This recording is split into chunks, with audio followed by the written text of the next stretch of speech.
बिस्मिल्लाहिर्रहमानिर्रहीम। दुनिया भर की इकॉनमी हमें मालूम है कि एनर्जी पे चलती है।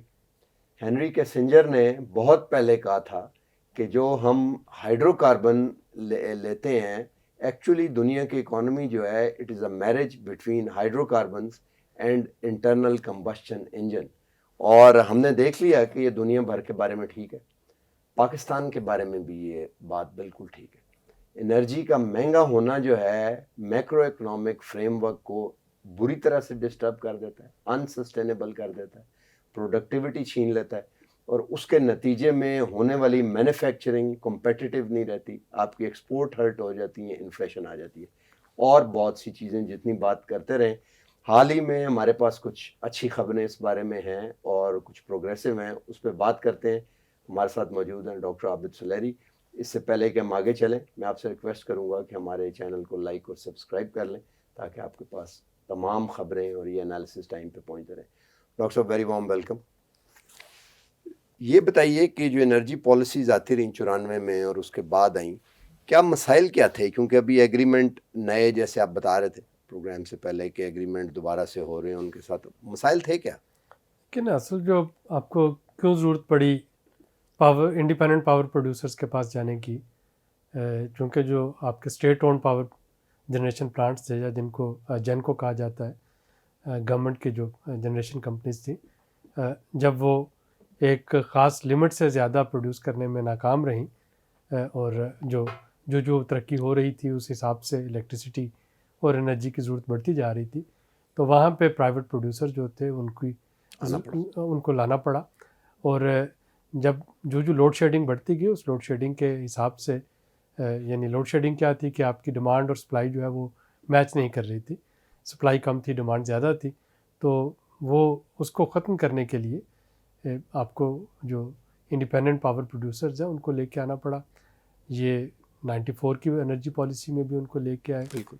और उसके बाद हमने देखा कि जो शौकत अजीज़ साहब का आखिरी साल था उसमें दोबारा से लोड शेडिंग होना शुरू हुई और पीपल्स पार्टी के 5 साल जो थे 2008 से 2013, वो अगेन लोड शेडिंग की, उसमें भरपूर लोड शेडिंग थी। और अगर कोई कहे कि 2013 का इलेक्शन एक फैक्टर क्या था, बिजली भी थी। हाँ, जो कि पीपल्स पार्टी जो है दोबारा इलेक्ट नहीं हो सकी, तो बिजली एक मेजर फैक्टर और गैस भी। हाँ, यानी वो एनर्जी जो था, तो इसीलिए फिर आपको ये जो IPPs थे इनको लाना पड़ा मुख्तलिफ अदवार में।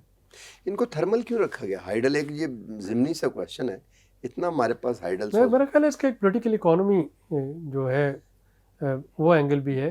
हाइडल जो है वो लॉन्ग टर्म प्रोजेक्ट्स हैं, उनको बनने में अगर आप बड़े डैम्स बनाने की बात करते हैं तो छोटे भी बड़े डैम के लिए आपको पैसे भी ज़्यादा चाहिए, आपको ड्यूरेशन भी ज़्यादा चाहिए।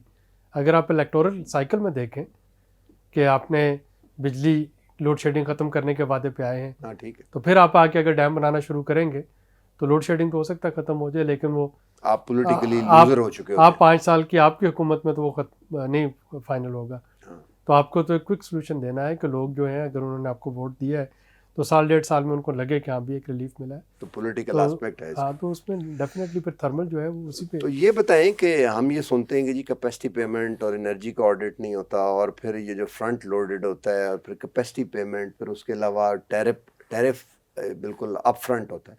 ये सारी चीज़ें, ये असल में मसला था क्या जिसको रिवाइज करने की अभी आम लोगों को तो इसकी समझ नहीं आ रही? लेकिन वही बात जो मैंने आपको पॉलिटिकल इकोनॉमी की बात की कि अगर मुझे अर्जेंसी है कि मेरे मुल्क में मैं ये वादा करके आया हूँ कि मैं लोड शेडिंग का ख़ात्मा करूँगा और मुझे अर्जेंटली बिजली प्रोवाइड करनी है, तो वहाँ पे फिर मैं नेगोशिएशन जो हैं वो अपनी मर्ज़ी की नहीं कर सकता। मुझे जो इन्वेस्टर होंगे जो कि उस मुल्क में, मेरे मुल्क में आके पावर प्लांट लगाते हैं, बिजली पैदा करके देते हैं और जो वादा करते हैं कि जी 6 महीने 1 साल में आपकी इतनी मेगावाट हैं वो ऐड हो रहे होंगे, तो वहाँ पे मुझे ये देखना है कि क्या मैं नेगोशिएशन जो है उसको अपनी मर्ज़ी पे लाने के लिए डिले करता चला जाऊँ, या कि लोगों को रिलीफ देने के लिए फौरी तौर पे मैं जो भी एक सेमी वन साइडेड कंडीशन, अगर वन साइडेड नहीं भी है तो वो मानूँ। तो वो जिसको कहा जाता है कि जो आपकी कीमत होती है वो एक्चुअली आपकी जो गर्ज़ होती है उसकी रिफ्लेक्शन होती है। बिल्कुल ठीक है। जितनी ज़्यादा आपकी गर्ज है उतनी ज़्यादा कीमत आप पे कर सकते हैं। मजबूरन सप्लाई साइड पे जाना पड़ा ना। अच्छा, तो अब क्या हुआ है, ये नए एग्रीमेंट में क्या रिलीफ है, क्या हो रहा है इसमें? क्योंकि जो पहले वाले एग्रीमेंट से अगर आप उनको देखें तो उसमें 2-3 मेजर खामियां आपको नज़र आती हैं। और हमारे पास 3-4 जो एनर्जी पॉलिसीज़ हैं वो आ चुकी हैं। 1994 में एनर्जी पॉलिसी आई, 2003 में आई, 2006 में आई, अभी लेटेस्ट 2012-13 में फिर दोबारा आई। एक एनर्जी पॉलिसी जो थी उसके तहत फर्नेस ऑयल पे प्लांट लगाए गए, फिर गैस पे प्लांट लगाए गए, फिर उसमें विंड और सोलर जो है उसका कंपोनेंट भी शामिल हो गया। अब अगर जो इन्वेस्टर आ रहे थे उनको एक डिफाइंड रेट ऑफ रिटर्न जो है प्री डिफाइंड वो ऑफ़र किया गया। फिर उनको जो उनका प्रॉफिट है वो उसकी इंडेक्सेशन डॉलर्स के साथ कर दी गई। भले वो अगर सेंट में भी टैरिफ वो रखा गया था सेंट्स में, तो जो आपका रुपया डेप्रिशिएट करता है उसी हिसाब से यूनिट जो है वो महंगा होता चला जाता है। ये जो पिछले अदवार में पिछले 4-5 सालों में जो एनर्जी प्लांट्स लगे, खा वो डोमेस्टिक उनके लिए फाइनेंस अरेंज किए गए थे या वो सीपेक के अंडर थे चाइनीज़ लोन के तहत, उसमें कैपेसिटी पेमेंट चार्जेस भी शामिल हो गए। अब कैपेसिटी पेमेंट चार्जेस हैं कि आप उसको जैसे आप गाड़ी हायर करते हैं, करें या ना करें, खड़ा तो आप अगर एक गाड़ी हायर करके उसको बाहर खड़ा रखते हैं तो जाहिर है जो जिसने भी आपको गाड़ी प्रोवाइड किया वो ये तो नहीं कहेगा कि वैसे आपको वगैरह में भी थे, मुझे याद है कैपेसिटी का 60% तक था, लेकिन ये कंज्यूम कर लेते थे। हाँ, तो यूज़ हो जाती थी। यूज़ असल में उसमें एक विशेष साइकिल बन गया ना। आप जो एनर्जी ऑन ग्रिड महंगी होती चली गई ड्यू टू आपके एनर्जी ऑडिट नहीं था, जो टैरिफ्स थे वो महंगे तयन हुए, प्लांट की कॉस्ट जो है वो महंगी लगाई गई, या आपकी इंडेक्सेशन जो है वो डॉलर में, तो जो एनर्जी महंगी होती जाएगी जो आपका मेन यूज़र है वो ऑफ ग्रिड जाने को ज़्यादा प्रेफर करेगा, कैप्टिव होने लगा। हाँ, तो वो ये कहेगा कि अच्छा जी अब ये 12, 14, 15, 20 रुपए का यूनिट हो गया है तो क्यों ना मैं अपना प्लांट जो है पावर। इस पे बाद में आते हैं। मैक्रो इकोनॉमिक फ्रेमवर्क में थोड़ा सा बताएं कि अभी IMF के साथ भी चल रहा है। ये IMF जी का जो इस वक्त हमारी नेगोशिएशन है उसमें 3 स्टम्बलिंग ब्लॉक हैं। एक तो रेवेन्यू का है कि रेवेन्यू मोबिलाइज किया जाए, रेवेन्यू बढ़ाया जाए, डायरेक्ट टैक्सेशन की तरफ जाया जाए, इकॉनमी को डॉक्यूमेंट करके वहाँ से पैसे लिए जाए, अगर नहीं होता तो फिर इनडायरेक्ट टैक्सेशन हो लेकिन रेवेन्यू बढ़े। दूसरा जो है वो स्टेट ओन्ड एंटरप्राइजेज उनके लॉस को कम किया जाए, और तीसरा कि जो कैपेसिटी पेमेंट चार्जेस और एनर्जी सर्कुलर डेट जो कि इस वक्त 2.3 ट्रिलियन को टच कर रहे हैं, इसका कोई ऐसा देर पर सोल्यूशन जो है वो दिया जाए कि ये गवर्नमेंट ऑफ पाकिस्तान इस बर्डन से निकले। और उसी लिए भले आप नॉन टारगेटेड सब्सिडी से टारगेटेड सब्सिडी की तरफ जाएं, भले आप ये एग्रीमेंट्स रिवाइज करें, आप जो भी करना चाहते हैं वो करें, लेकिन ऑब्वियसली ये एक मेनेस बन गया है ना। आने वाले 5 सालों में आपका जो मेजर एनर्जी सर्कुलर डेट का जो कंपोनेंट होगा वो कैपेसिटी पेमेंट चार्जेस होगा, तो जाहिर है वहाँ पे दोस्त मुल्क अगर चाइना है उसके साथ रीनेगोशिएट करना या अपने डोमेस्टिक प्लांट्स के साथ रीनेगोशिएट करना। आप वैसे समझते हैं कि इकोनॉमी इतनी चल पड़ेगी कि कैपेसिटी की हमें ज़रूरत ही ना पड़े, एक्चुअली वो इलेक्ट्रिसिटी कंज्यूम होना शुरू हो जाए? आप समझते हैं? क्योंकि ये एक्सेस जनरेशन की वजह से है ना। ताहिर इसमें ना हमारा जो इशू आ रहा था वो ये आ रहा है कि हमारे पास एनर्जी सोर्सेज हैं 2, गैस और बिजली। आज आप बिजली को देखते हैं तो बिजली में आप सरप्लस है, आपकी डिमांड से ज़्यादा इंस्टॉल्ड कैपेसिटी है। गैस में आपकी शॉर्टेज है, गैस आपको इंपोर्ट करना पड़ रही है। गैस के यूज़र को आप गैस को सब्सिडाइज भी कर रहे हैं, गैस पे मैक्सिमम आपकी चीज़ें जो है वो चल रही हैं। बिजली जो आपके पास सरप्लस है वहाँ पे अब से कुछ अर्सा पहले तक वो जो पीक और ऑफ पीक टैरिफ का सिलसिला शुरू किया गया था, यानी वहाँ पे पेनलाइज किया जा रहा था कि आप जितनी ज़्यादा बिजली यूज़ करेंगे उतना ज़्यादा बिल पे करेंगे, जितने ज़्यादा पीक आवर्स में करेंगे उतने ज़्यादा बिल पे करेंगे। यानी आपके पास चॉइस थी कि या आप कैपेसिटी पेमेंट चार्जेस पे दे रहे हो या आप जो बिजली का बिल है जो यूज़ है उसको आप बढ़ा दें ताकि लोग ज़्यादा बिजली इस्तेमाल करें। जो पैसे आपने उसको देने हैं कैपेसिटी पेमेंट चार्जेस की शक्ल में वो आपके बिल की शक्ल में निकल जाएं, जैसे आपके सेल्स लगती हैं। तो सेल का आइडिया यही होता है ना कि आप होल सेल में थोक के हिसाब से निकाल दें, उस पर भले आपको ₹1 प्रॉफिट मिल रहा हो, आपकी इन्वेंट्री क्लियर हो और आप आगे इन्वेस्ट कर सके, या आप चाहें तो आप उस पर प्रॉफिट लेने के चक्कर में इन्वेंट्री को होल्ड किए बैठे रहें। तो कैपेसिटी पेमेंट चार्जेस जो है वो तो इस वजह से बन रहे थे। और आई एम ग्लैड कि थोड़ा सा पॉलिसी शिफ्ट आपको नज़र आ रहा है, इंडस्ट्री के लिए तो कर दिया गया है। और वो कहते हैं कि 1% ग्रोथ के साथ 1000 मेगावाट वगैरह एडिशनल यूज, बल्कि इससे ज़्यादा आप तो आप समझते हैं कि इतनी एनर्जी यूज़ होनी, इकोनॉमी चल पड़ेगी इतनी कि एनर्जी यूज़ होनी शुरू हो जाए, कम से कम बिजली? देखिए इस वक्त आप सिर्फ इसको ग्रोथ के कॉन्टेक्स्ट में ना देखें ना। आज अगर मैं देखता हूँ तो मैं इसको कोविड के कॉन्टेक्स्ट में देख रहा हूँ। आपका जो इस वक्त इलेक्ट्रिसिटी है वो एक मेजर कंपोनेंट है आपके हॉस्पिटल्स को चलाने के लिए, आपके पीसीआर टेस्ट को रन करने के लिए, आपके वेंटिलेटर्स को एक्टिव रखने के लिए, आपके आप उसको बार बार कहते हैं कि हाथ धोएं आधे घंटे बाद। अगर बिजली नहीं है और आपके वो चल ही नहीं रहे हैं, हाँ, तो कैसे धोएंगे? जो वाटर प्लांट्स हैं, तो आप हाथ कहाँ से धोएंगे? अगर घरों की मोटरें नहीं चल रही हैं, तो इसको सिर्फ आप जीडीपी के उस टिपिकल बास्केट में रख के ना देखें कि एक तरफ जीडीपी एक तरफ एनर्जी कंजम्पशन है। ओवरऑल इस वक्त सोसाइटी जो है उसमें एनर्जी और क्लीन एनर्जी जो है डेट इज ज़रूरी है, रिक्वायर्ड। अच्छा, वो आप जिक्र कर रहे थे वो कैप्टिव पावर का और स्टॉक एक्सचेंज का, वो थोड़ा सा अगर आप उससे पहले अगर हम वही बात, मैं थोड़ा सा वापस जाना चाहूँगा जो हमारे तो जो पिछले सारे एमओयू एग्रीमेंट साइन हुआ था वो रीनिगोशिएट होने जा रहे हैं, वो फेजेस में होंगे।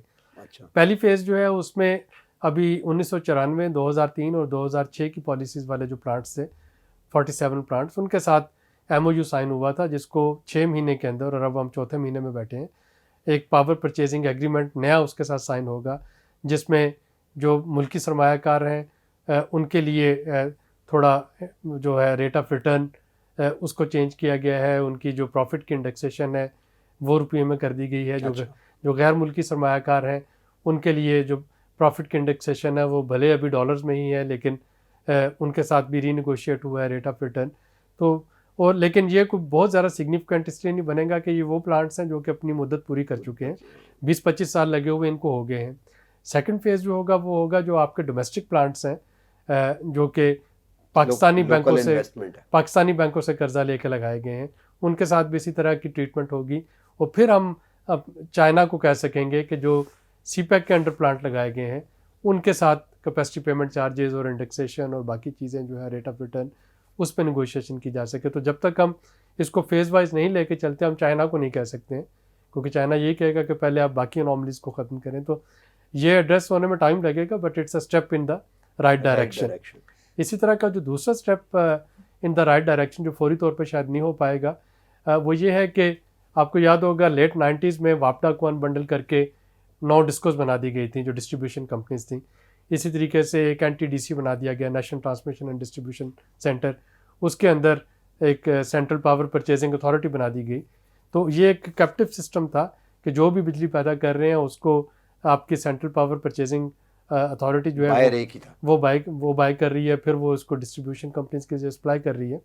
तो जो कंज्यूमर थे उनकी भी मजबूरी थी कि वो अपने उसी डिस्को से बिजली ले रहे हैं, और जो प्रोड्यूसर थे उनकी मजबूरी थी कि वो वहीं बेच रहे हैं। तो अब एक एनर्जी स्टॉक मार्केट बनने जा रही है, जिसमें कि ये प्रोड्यूसर के पास भी चॉइस होगी कि वो एक से ज़्यादा कंज्यूमर को बेच सकें। यानी ज़रूरी नहीं कि सेंट्रल पावर परचेजिंग अथॉरिटी को ही बेचें, वो डायरेक्ट इंडस्ट्री को भी बेच सकते हैं, डायरेक्ट वो सूबे को भी बेच सकते हैं, यूनिट को भी बेच सकते हैं, कमर्शियल यूनिट को। और कंज्यूमर के पास ये फ्लेक्सिबिलिटी आ जाएगी कि कंज्यूमर चाहे तो एक डिस्ट्रीब्यूशन कंपनी से ख़रीदे या दूसरी डिस्ट्रीब्यूशन कंपनी के पास चले जाए। तो ये जैसे आपकी एक रेवोल्यूशन आई थी PTC जो पाकिस्तान टेली कम्युनिकेशन जो थी अथॉरिटी, उससे जब निकल के आप टेलकोस की तरफ गए थे तो कंज्यूमर्स को सर्विस भी ज़्यादा बेहतर मिलना शुरू होगी, रेट्स पे भी। ये तो बहुत बड़ा स्टेप है, लेकिन ये टाइम लगेगा, ये ग्रेजुअली इवॉल्व होगा। अभी इसका ब्लूप्रिंट, इसका अलग कोई रेगुलेटर लेके आएंगे?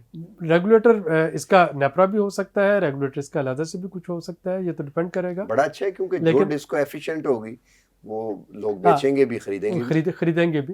तो और स्पेशली वो डिस्कोज, वो जो जनरेटर्स हैं जिनको कि मेरिट लिस्ट में नहीं आते हैं, एक मेरिट लिस्ट बनती है जब NTDC बिजली ख़रीदता है, तो वो देखता है कि कौन से पावर प्लांट की बिजली सस्ती है उससे ख़रीदता है। तो वो जो कि मेरिट लिस्ट में नहीं आते उनके पास चॉइस होगी कि वो चाहें तो डायरेक्ट बेच लें, तो आप कैपेसिटी पेमेंट चार्जेस से निकलेंगे।